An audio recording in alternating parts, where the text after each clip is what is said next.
Mesdames et messieurs, bonjour. Merci de nous accueillir et merci aux organisateurs d'avoir fait appel à nous. Je remercie aussi Christine de cette présentation et enfin, d'avoir précisé qu'effectivement, j'étais fortement attaché à l'INSEP, tout simplement parce que ça va colorer mon intervention et en fait, je vais m'appuyer sur ce que l'on fait à l'INSEP pour développer un point de vue sur la performance en sport de haut niveau. Thème pour lequel j'ai été invité à communiquer. Donc je vais commencer par vous parler de la performance et de ce que l'on peut entendre par performance, en utilisant déjà un peu des lieux communs sur lesquels je pense, ou du moins j'espère, on sera à peu près tous d'accord.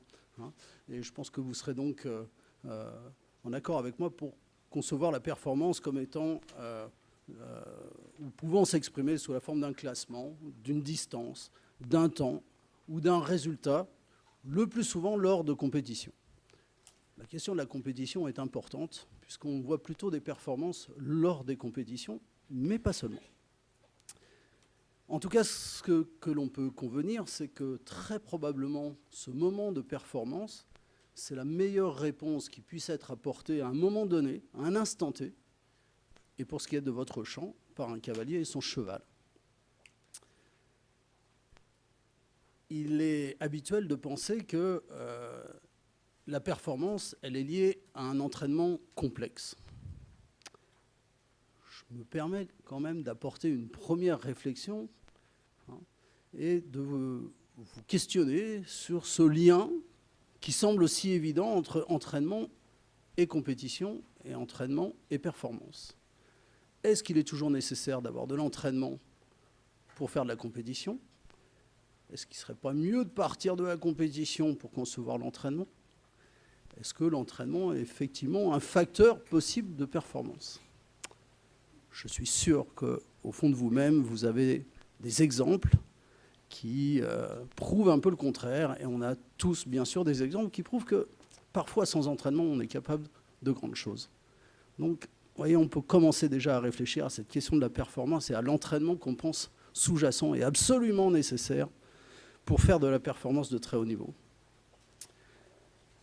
J'insiste aussi sur le fait que la performance est souvent conditionnée par une pluralité de facteurs spécifiques. Weineck l'a dit il y a déjà fort longtemps. Je ne fais que reprendre ses propos. Là, on va s'intéresser effectivement à la question multifactorielle de la performance. Alors, pour aller un peu plus loin, moi je vous propose une autre définition qui, je l'espère, va apporter quelques éléments différents. Tout d'abord, je vous invite à lire dans un premier temps cette définition. On pourrait concevoir la performance sportive comme étant dans une activité humaine, normée par un règlement du jeu, dans un contexte donné, la pointe avancée des savoirs en acte. Alors, je vais quand même m'expliquer un petit peu. Ce qui me semble important, c'est de bien se rappeler qu'il s'agit d'une activité humaine et que c'est l'homme qui est engagé et c'est l'homme qui a créé les conditions pour que la performance puisse exister. Cette dimension humaine sous-entend que l'homme est engagé dans toutes ses dimensions, à la fois émotionnelles, affectives, psychologiques, physiologiques, etc. Mais que c'est un individu qui se confronte à un moment de performance. L'activité humaine, probablement perfectible, mais en tout cas avec ses imperfections. Et donc, c'est de ça dont il s'agit dans ces activités de performance. Normé par un règlement du jeu, le règlement du jeu a aussi toute son importance. Toute son importance parce qu'en fait, la performance n'existe que dans un contexte qui est très précis, qui est celui du jeu que les hommes, quand je dis les hommes, bien sûr, c'est les femmes et les hommes se sont donnés. Et vous le savez bien, les règles changent régulièrement, évoluent. Et si elles évoluent, elles font aussi changer les techniques et donc changer les conditions de la performance. Donc il y a un rapport étroit entre la performance et le jeu d'où elle est issue, et le jeu sportif dans lequel elle peut s'exprimer. Normalement, si le règlement est bien conçu, alors il doit provoquer de la performance. Ce n'est pas le cas forcément dans toutes les activités sportives. Et très souvent, ce qui explique les changements de règles, c'est pour avoir encore plus de performance. allez, je vais vous donner un exemple. En trampoline, on a longtemps trouvé que les trampolinistes n'arrivaient plus à progresser, c'est-à-dire ne faisaient plus assez d'acrobatie pendant leur temps de vol.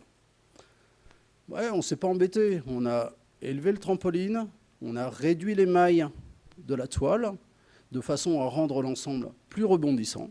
Et de fait, on a construit plus d'acrobatie. Vous voyez qu'en changeant des règles, on modifie fondamentalement les activités. Et donc, je vous renvoie au règlement du jeu pour produire de la performance. Le contexte est bien sûr un élément clé. J'ai peu de temps ici pour le développer, mais la performance, elle existe à un moment T et à condition qu'un certain nombre de paramètres soient réunis. D'ailleurs, on a du mal à reproduire la performance. On aimerait bien que les sportifs de haut niveau puissent refaire la même chose et à chaque fois, notamment à l'entraînement, mais c'est rarement le cas. Donc il y a bien un contexte qui permet la performance, et c'est de ça dont il s'agit dans cette définition, c'est de bien prendre en compte les conditions du contexte qui permettent de faire évoluer la performance. Enfin, la performance, c'est un certain nombre de savoirs en acte. Je dirais même que le champion, c'est celle ou celui qui est capable, à un moment donné, d'être à la pointe avancée des connaissances dans un domaine, donc d'être à la pointe avancée des savoirs. Mais chez le champion, les savoirs, ce sont des savoirs en acte. C'est dans l'action qu'il les mobilise. Et ça, ce n'est pas donné à tout le monde. Donc on peut avoir beaucoup de savoirs, mais pour autant, dans l'action, pour produire une performance de très haut niveau, c'est l'apanage de quelques-uns. Donc si je vous renvoie sur cette notion de performance sportive avec une dimension très humaniste, c'est simplement pour insister sur les différents facteurs qui font partie, enfin plutôt qui permettraient de définir la performance.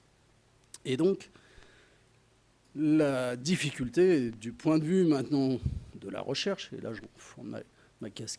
j'enfile ma casquette de chercheur, la performance, il va falloir y accéder, il va falloir accéder à ces différents facteurs, notamment ceux que je viens d'évoquer.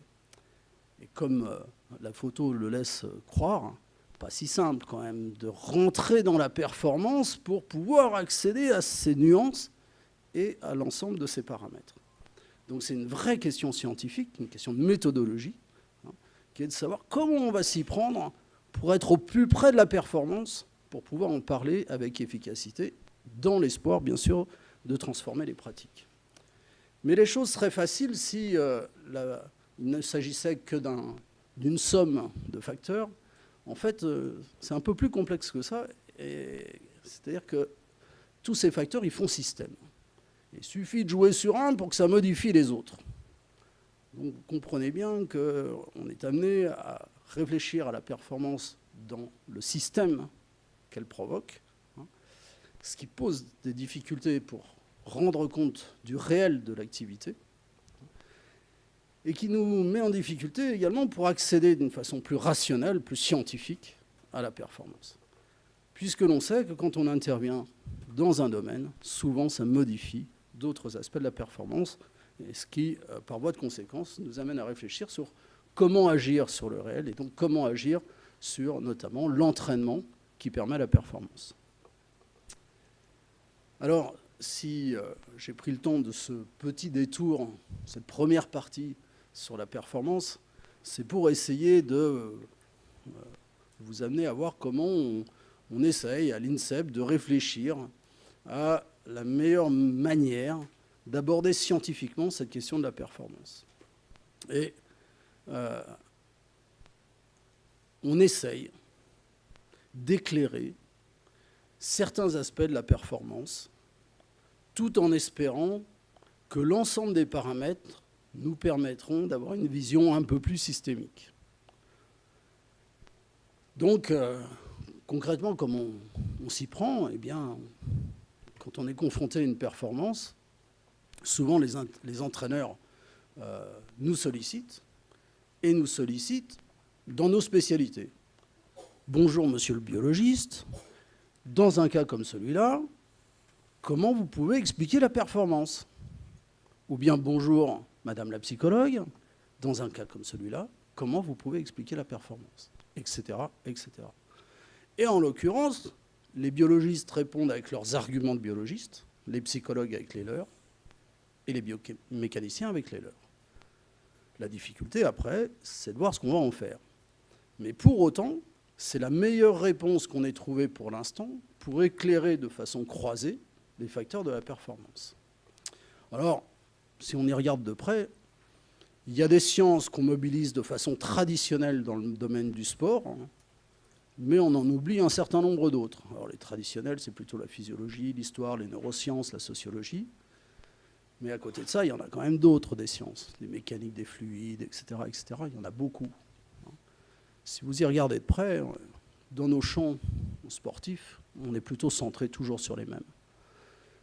Pour tout vous dire, on a fait une enquête récente dans le Grand INSEP, et il me semble que 90% des chercheurs sont autour des sciences du vivant.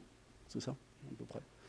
Vous voyez qu'en France, il n'y a pas beaucoup de gens qui s'occupent d'autre chose que des sciences du vivant, alors qu'on peut penser que d'autres éclairages permettraient de comprendre également la performance. Alors, concrètement, à l'INSEP, comment on s'en sort de cette affaire? Eh bien, on essaye de croiser le mieux possible. En tout cas, on croit que l'interdisciplinarité peut être une solution à notre affaire. Je vous rassure, on est très prudent. Et puis, pour être honnête avec vous, on ne fait que commencer. Donc, on n'a rien de sérieux à vous dire sur cette interdisciplinarité au jour d'aujourd'hui. Mais on y croit, et c'est plutôt l'orientation qu'on va prendre. Alors, on organise nos travaux de recherche autour de 3 secteurs qui sont la performance, c'est-à-dire le moment où elle se fait, l'entraînement, parce qu'on continue de croire qu'il y a une relation entre entraînement et performance, du moins on l'espère, et l'environnement, donc le contexte que j'évoquais tout à l'heure. Et au travers de ces 3 domaines de recherche, on s'intéresse, plutôt on développe des recherches dans 5 domaines: biologie, physiologie, sociologie, psychologie et neurosciences, il m'en manque une, biomécanique, 6. Et donc, on essaye de voir ce qui, à la fois, permet de mieux comprendre comment se construit la performance, mais également, on essaye de voir quelles pourraient être les conséquences de nos travaux pour l'entraînement. Et c'est là où la difficulté se pose, puisque c'est dans un contexte comme celui-là qu'on essaye d'aller à la rencontre des entraîneurs et des athlètes et de voir tout simplement si nos propositions scientifiques tiennent la route. Parce qu'en fait, on est confronté à un problème qui est souvent le problème des entreprises, sachant que l'INSEP, c'est un peu un fonctionnement d'entreprise de ce point de vue-là. C'est-à-dire, on doit faire la preuve que ce que l'on avance permet la transformation et une meilleure production. Donc le but du jeu de la recherche dans ce domaine, c'est de transformer les choses et que l'entraînement se passe différemment et surtout que la performance soit meilleure. Si on va au bout du process, si on ne répond pas à ça, alors merci, au revoir, dehors les chercheurs. Et pour tout vous dire, nous, c'est un combat quotidien de justifier de la place de la recherche dans un domaine comme celui du sport de haut niveau. En même temps, pourquoi pas? Il y a un financement de cette recherche, en partie par l'État. C'est normal que l'État regarde les dépenses qui sont faites de ces deniers. Mais bon, trêve de plaisanterie, même si ce n'en est pas vraiment une, même si c'est notre quotidien. Pour autant, de fait, notre préoccupation, c'est de voir en quoi les produits de la recherche peuvent transformer les pratiques. Et donc, ce qui m'amène à une dernière partie d'exposé, si j'ai encore quelques minutes. Merci. Une dernière partie de l'exposé où là, je vais vous renvoyer sur les points de vue de l'entraîneur. Et lui, l'entraîneur, comment il s'y prend une fois qu'il a été bénéficiaire de tous ces travaux scientifiques? Qu'est-ce qu'il en fait? Comment il va faire la synthèse de vos synthèses, de vos réflexions, de vos avancées? Comment il va les intégrer et comment il va les mettre en œuvre? Vous avez bien compris que c'est là où les choses se discutent, hein, c'est là où les choses se font. Et de fait, les entraîneurs, si on regarde bien leur fonctionnement, sont des gens profondément honnêtes, profondément investis, trop investis, hein, et sont des gens qui, la plupart du temps, sont confrontés à des dilemmes. Un des dilemmes les plus connus, c'est la charge d'entraînement. Est-ce que je donne assez d'entraînement ou est-ce que j'en donne pas assez? Est-ce que je peux me permettre ça avant la compète ou est-ce que je peux pas le faire? Est-ce que pour lui, je peux le faire, mais pour elle, non, etc., etc. Donc, ça, c'est un dilemme fondamental chez les entraîneurs. Mais un autre dilemme qui apparaît fréquemment, et là, une étude, il y a maintenant une dizaine d'années, de Fleurance et Pérez permettent d'en parler concrètement. Les entraîneurs sont confrontés à des dilemmes, et notamment celui-ci. Est-ce qu'il vaut mieux s'appuyer sur les produits de la recherche, prendre des mesures rationnelles pour construire l'entraînement et la performance, ou est-ce qu'il vaut mieux faire confiance à ses intuitions? Et un entraîneur, notamment un entraîneur de haut niveau, s'il arrive à ce stade, c'est pas pour rien, c'est qu'il a fait déjà tout un parcours, donc des intuitions, il les a déjà depuis longtemps vécues, travaillées et mises en évidence et surtout valorisées. Donc, vous le savez bien, beaucoup de nos partenaires d'entraînement font plus confiance à leurs intuitions qu'aux propositions de la science. Ce qui nous amène à penser qu'on n'a pas le choix. À un moment donné, on doit concevoir la recherche aussi avec son pendant, qui est l'accompagnement scientifique de la performance. C'est aussi la deuxième dimension du métier des chercheurs de l'INSEP. C'est à la fois de faire de la recherche et de produire de la connaissance, mais c'est aussi d'accompagner les acteurs de la performance, donc les acteurs du sport de haut niveau. En l'occurrence, ça veut dire qu'on n'a pas d'autre choix que de mettre en place un système qui permet d'apporter les produits de la recherche aux utilisateurs, qui sont en premier lieu les entraîneurs, en ce qui nous concerne à l'INSEP. Donc ça veut dire qu'il faut réfléchir à comment mieux travailler avec les entraîneurs, mieux travailler avec les pôles France, mieux travailler bien sûr avec les fédérations sportives et les athlètes en premier lieu. Donc ce sont les enjeux auxquels nous sommes confrontés et ce sont le système que l'on essaie de mettre en place avec une valence franco-française, hein, puisque ça se passe en fait différemment dans d'autres pays. Pour vous donner une idée, le système UCASport, qui est donc un système anglais de développement du sport de haut niveau, quand nous sommes 15 chercheurs à l'INSEP, ils mettent en place, enfin, ils développent un système avec 250 chercheurs. Ceci peut peut-être expliquer la deuxième place de ce pays aux Jeux Olympiques, alors que nous reculons gentiment dans le classement. Donc ce que je cherchais à vous dire aujourd'hui, l'objet de mon intervention, c'était d'essayer de voir comment on pouvait concilier science et performance en sport de haut niveau. Et donc pour ça, j'ai essayé de partir d'une définition de la performance, donc centrée sur une dimension très humaniste, hein, des choses, de la performance, mais où l'objet, c'est bien de comprendre, grâce aux sciences, la construction de la performance, mais aussi d'avoir en arrière-fond cette idée que la science peut servir au progrès social, donc à la transformation des pratiques. Nous avons évoqué, ou j'ai évoqué, les dilemmes des entraîneurs, puisque ce sont eux qui sont au centre du dispositif. Tout ça pour terminer sur cette conclusion où j'ai essayé de vous montrer l'intérêt de l'accompagnement scientifique pour faire valoir et pour valoriser les produits de la recherche. Je vous remercie de votre attention.